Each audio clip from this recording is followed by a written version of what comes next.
आप सुन रहे हैं उपन्यास कुसुम कुमारी, भाग चौथा।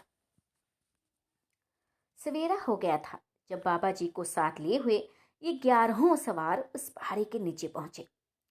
देखा कि उनके साथी सवारों में से बहुत से उसी जगह खड़े हैं। तो हरि सिंह ने उनसे पूछा कि क्या हाल है।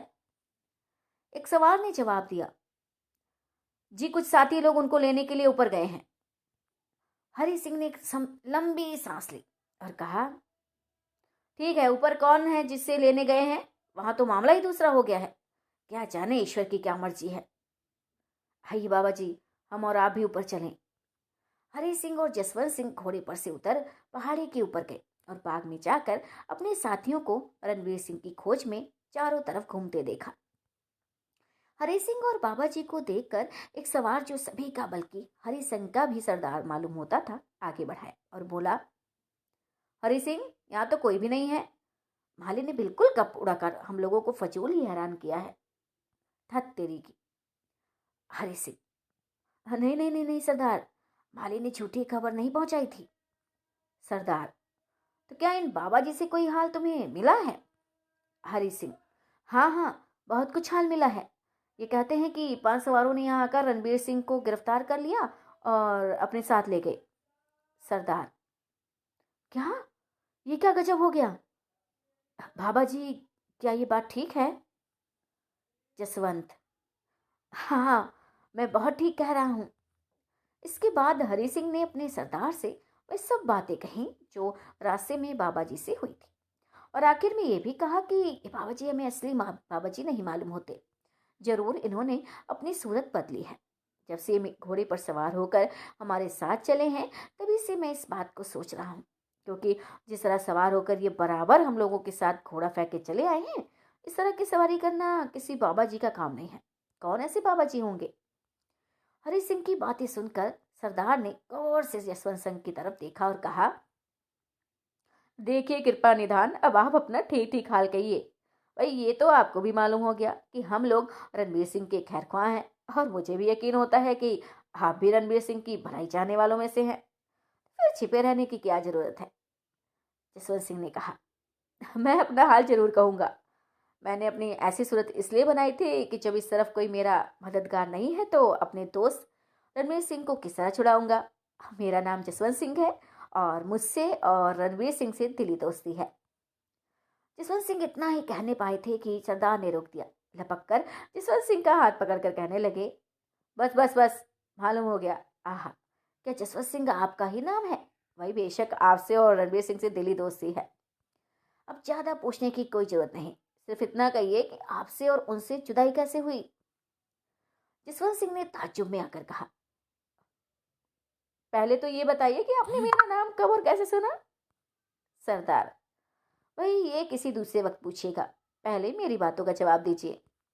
जसवंत, देखिए मैं और रणबीर सिंह दोनों दोस्त एक साथ ही भूले भटके यहाँ तक आ पहुंचे, और उस मंदिर में जो आपको सामने दिख रहा है ना, औरत की मूर्ति है।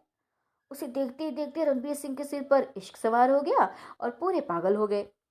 जब मेरे समझाने बुझाने से ना उठे तब लाचार हो उनके लिए कुछ खाने पीने का बंदोबस्त करने मैं उस गांव की तरफ जा रहा था जिसके पास आप लोगों से मुलाकात हुई थी। बस उसी वक्त से हम दोनों जुदा हुए। सरदार, तो उन सवारों को आपने कहाँ देखा जो रणबीर सिंह को कैद करके ले गए थे? जसवंत, देखिए मैं उस गांव के पास पहुंचा भी नहीं था कि 5 सवारों के दर्शन हुए। उन्होंने मुझसे रोक टोक की पर मैंने अपना ठीक पता नहीं दिया। फिर भी उनकी बातचीत से मुझे शक हुआ। शक नहीं बल्कि यूं कहिए कि निश्चय हो गया कि वे लोग इस पहाड़ी पर जरूर पहुंचेंगे, क्योंकि उनका सरदार था, उसने अपने जेब से एक तस्वीर निकाल कर देखी और कहा कि मैं उस दूसरे आदमी की खोज में निकला हूँ। इससे कोई मतलब नहीं, चलो देरी होती है। इतना कह साथियों को साथ ले वे तेजी से इसी पहाड़ी की तरफ रवाना हुआ। तब मुझे यकीन हो गया कि ये लोग जरूर मेरे दोस्त को परेशान करेंगे। बस इसीलिए मैं भी तुरंत इसी तरफ लौटा। मगर अब क्या हो सकता था, वे लोग घोड़ों पर थे और मैं पैदल। जब तक यहाँ पहुंचूं वे लोग मेरे प्यारे दोस्त को गिरफ्तार करके ले गए। अब यहाँ आकर जब मैंने अपने लंगोटिए दोस्त को नहीं देखा तो जी में बड़ा दुख हुआ। ये भाग राक्षस की तरह खाने को दौड़ने लगा था। उसी वक्त पहाड़ी के नीचे उतर गया और जहां हमारे घोड़े मरे पड़े थे वहीं बैठकर रणबीर सिंह के बारे में सोचने लगा।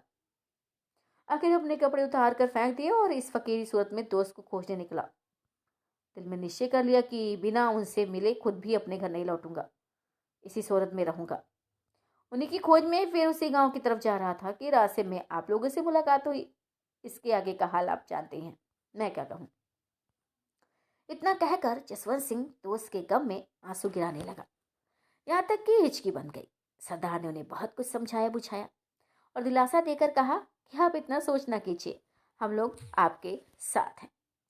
जब तक दम है आपके मित्र का पता लगाने में कसर नहीं करेंगे और ना उनके दुश्मन से बदला लिए बिना ही छेड़ेंगे। मगर आपका ये सोचना ठीक नहीं है कि जब तक दोस्त न मिले तब तक बाबा जी बने रहें। अब आप अकेले ढूंढने निकलते तो भैया जोगी बनना वाजिब था, मगर हम लोगों के साथ फकीरी वेश में चलना ठीक नहीं, क्योंकि इसका कोई ठिकाना नहीं कि हम लोगों को कब लड़ने भिड़ने का मौका पड़े। तो क्या आप क्षत्रिय होकर उस वक्त खड़े होकर मुंह देखेंगे? ऐसी ऐसी बातें करके उस सरदार ने, जिसका नाम जय सिंह था, जसवंत सिंह को अपने कपड़े पहनने और हरबे लगाने पर राजी कर लिया और सब कोई वहां से उठकर पहाड़ी के नीचे आ गए। रणबीर सिंह और जसवंत सिंह के दोनों मरे हुए घोड़े अभी तक उसी तरह पड़े हुए थे, किसी जानवर ने भी नहीं खाया था। और उन्हीं के पास ही जसवंत सिंह के कपड़े जहां से छोड़ गए थे उसी तरह जो के तो पड़े थे, जिसे उन्होंने झाड़ पोंछ कर फिर पहन लिया। सरदार जय सिंह ने अपनी सवारी का घोड़ा जसवंत सिंह को दिया और जिस घोड़े पर जसवंत सिंह आए थे वह हरि सिंह को दे उनका घोड़ा आप ले लिया। थोड़ी देर तक ये मंडली उस पहाड़ी के नीचे बैठकर सोचती रही कि अब क्या करना चाहिए। आखिर सरदार जय सिंह ने कहा, ऐसा करते हैं, पहले महारानी के पास चलकर ये सब हाल कहते हैं, शायद उनको पता हो कि उनका दुश्मन कौन है। अब हम लोग तो कुछ जानते नहीं है कि महारानी का दुश्मन भी कोई है या नहीं। ऐसे मुझे विश्वास नहीं होता कि इतनी नेक और रहम दिल, गरीब, परवर और बुद्धिमान महारानी का कोई दुश्मन भी होगा। आखिर सबने मिलकर यही राय की और सभी अपने अपने घोड़ों पर सवार होकर उसी गांव की तरफ रवाना हो गए। जसवंत सिंह ने सरदार जय सिंह से बहुत पूछा कि वह महारानी कौन है और रणबीर सिंह ने उनसे क्या वास्ता है, परंतु सरदार जय सिंह ने कुछ भी खुलकर नहीं कहा और ना उनके सवाल का कोई जवाब दिया। उन्होंने सोचा कि मैं तो लड़कपन से रणबीर सिंह के साथ हूँ, उन्हें कभी कहीं आते जाते भी नहीं देखा, तब महारानी से उनकी जान पहचान कैसे हुई और कब हुई? ये सब के सब सवार, जो गिनती में जसवंत सिंह सहित 51 थे, उस गांव में पहुंचे जिसका जिक्र हम ऊपर कर चुके हैं। ये गांव बहुत छोटा था और इसमें 50 और 60 घर से ज्यादा की बस्ती नहीं होगी। जसवंत सिंह ने पूछा कि ये गांव किसके इलाके में है? सरदार ने कहा कि हमारे ही सरकार का है। तो जसवंत ने फिर से पूछा, इसी राह से वे पांचों सवार आए थे और इन्होंने रणवीर सिंह को गिरफ्तार किया है। जिन्होंने, और अगर मुनासिब हो तो यहाँ के रहने वालों से जरा पूछताछ कर लें। जीत सिंह, नहीं नहीं नहीं, मेरी समझ में ये बात जाहिर करने लायक नहीं है, अगर किसी को पता चल गया तो बस। जसवंत, जैसा आप मुनासिब समझिए। और ठीक शाम के वक्त ये लोग एक लंबे चौड़े मैदान में पहुंचे जहां पलटनी सिपाहियों के रहने लायक कई खंबे खड़े थे और बहुत से आदमी खाने की चीजें तैयार कर रहे थे। पास ही एक बहुत बड़ा कुआं भी था। सरदार जय सिंह ने घोड़ा रोककर जसवंत सिंह से कहा कि ये हम लोगों का पड़ाव, यानी कि रहने की टिकने की जगह है। हम लोगों के घोड़े बहुत थक गए हैं और हम लोग खुद भी बहुत भूखे प्यासे हैं। इस वक्त रात को इस जगह खा पीकर आराम करना मुनासिब होगा। कल सवेरे कुछ रात रहते हम लोग फिर रवाना होंगे। जसवंत सिंह ने जवाब दिया, देखिए, जो आप बेहतर समझे वही ठीक है। मुझे तो ये भी नहीं मालूम कि कहाँ जाना है और क्या करना है और कितनी दूर का सफर बाकी है। सरदार जय सिंह ने इसका जवाब कुछ भी नहीं दिया। खेमों के पास पहुंचकर कुल सवार घोड़ों पर से उतर पड़े। यहाँ पर बहुत से साइज भी मौजूद थे, जिन्होंने उसी वक्त आगे बढ़कर अपने अपने घोड़े थाम लिए और मलने दलने की फिक्र में लग गए। सरदार जय सिंह जसवंत सिंह को साथ लिए एक खेमे में गए, जो वनिप्स और खेमों के छोटा मगर खूबसूरत था और जिसके अंदर एक सफरी चारपाई और एक खूबसूरत पलंग बिछा हुआ था। सरदार जय सिंह ने पलंग की तरफ इशारा करके जसवंत सिंह से कहा, रणबीर सिंह के लिए ये मैसरी बिछाई गई थी। हम लोग सोचते थे कि आज उनको अपने साथ लाकर इसी मैदान में डेरा करेंगे, मगर अफसोस, बिल्कुल मेहनत बर्बाद हो गई। अब आप इस मसहरी पर आराम कीजिए। सरदार जय सिंह की बातें सुनकर और मसहरी के पास बैठकर रणबीर सिंह को याद कर जसवंत सिंह फिर से खूब रोए। सरदार ने उन्हें बहुत कुछ समझाया, फिर हिम्मत दिलाकर आंसू पोंछा, हाथ मुंह धुलवाया। घंटे भर बाद खाने की तैयारी हुई और सरदार ने जसवंत सिंह को खाने के लिए कहा। जसवंत सिंह 3 दिन के भूखे थे और जिस पर भी खाने से इनकार कर रहे थे। सरदार जय सिंह के बहुत कहने सुनने और कसम देने पर मुश्किल से 2-4 ग्राम खाकर उठ खड़े हुए और हाथ मुंह धो खेमे के अंदर आ उसी सफरी चारपाई पर लेट रहे जो सरदार जय सिंह के लिए बिछी हुई थी और बड़े बड़े रणबीर सिंह की याद में आंसू बहाने लगे।